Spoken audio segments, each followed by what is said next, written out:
Howdy everybody, welcome back. Now I haven't announced this on the channel yet, but next week I'm going to go spend the week at a campground in the Catskills. Planning on fishing the Beaverkill and the Willowweemock and, any other rivers I can find up there.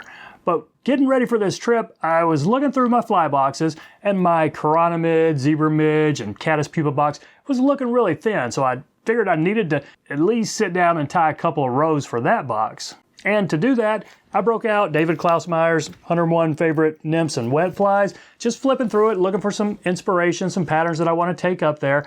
Now here's some context. The two biggest wild browns I've ever caught on the Savage River, one was about 3 years ago on a zebra midge, but the one before that was on a caddis pupa, very similar to the one I'm going to tie right now.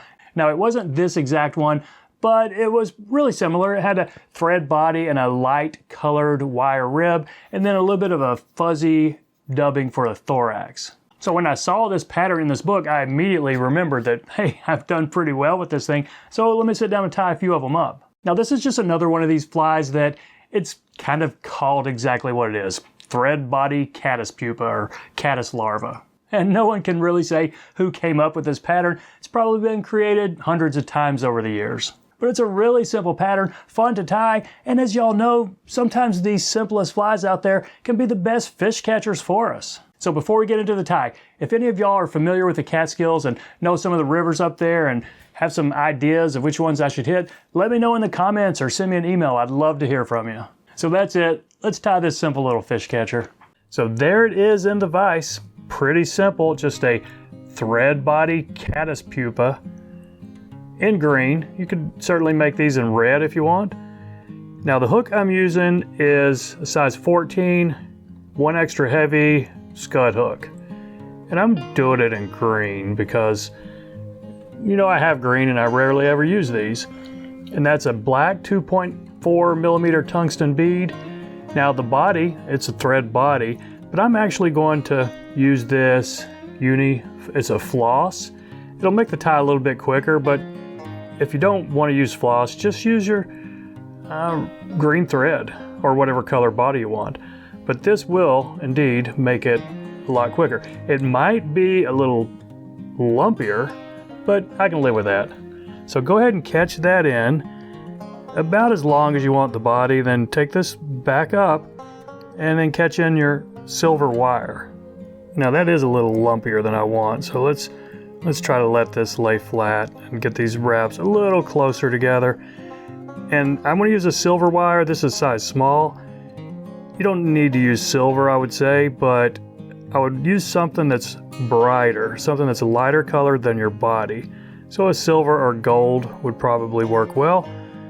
Now let's wrap this all the way back, however far we want our body. And you can see that this floss is cording up just a little bit, and I'm fine with that. We can try to lay it a little bit flatter if you want, give it a little counterclockwise spin. But again, I'm not real concerned with that. I think the color in this one is more important than getting a real smooth body.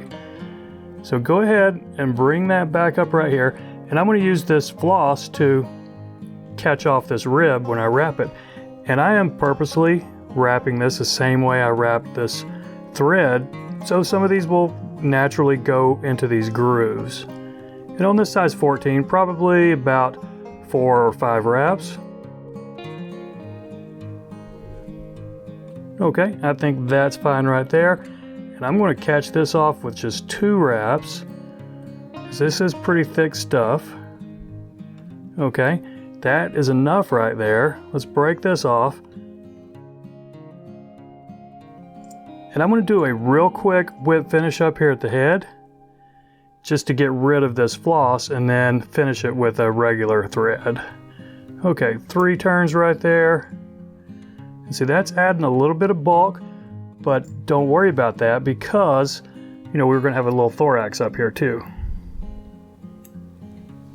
So next up, I'm just going to catch in my regular thread, my standard go-to 70 denier, in the same color if you've got it. You could probably go with black right here and it would be just fine, but put a little wax on it, and then we're going to dub a thorax here.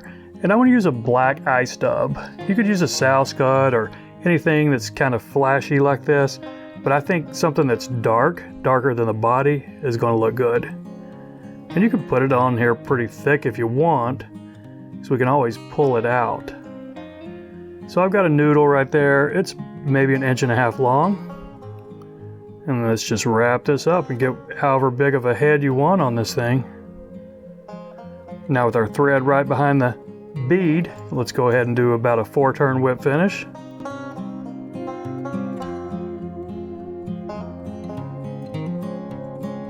And there you go, we're done with it. You might want to fluff this out, pluck some of these if you want, or just leave it as is. You got a fishable fly. That's it, my friends. Very simple fly, but as you know, some of the simplest flies can be the best fish catchers. So I appreciate y'all watching. Take care, and we'll see you next time.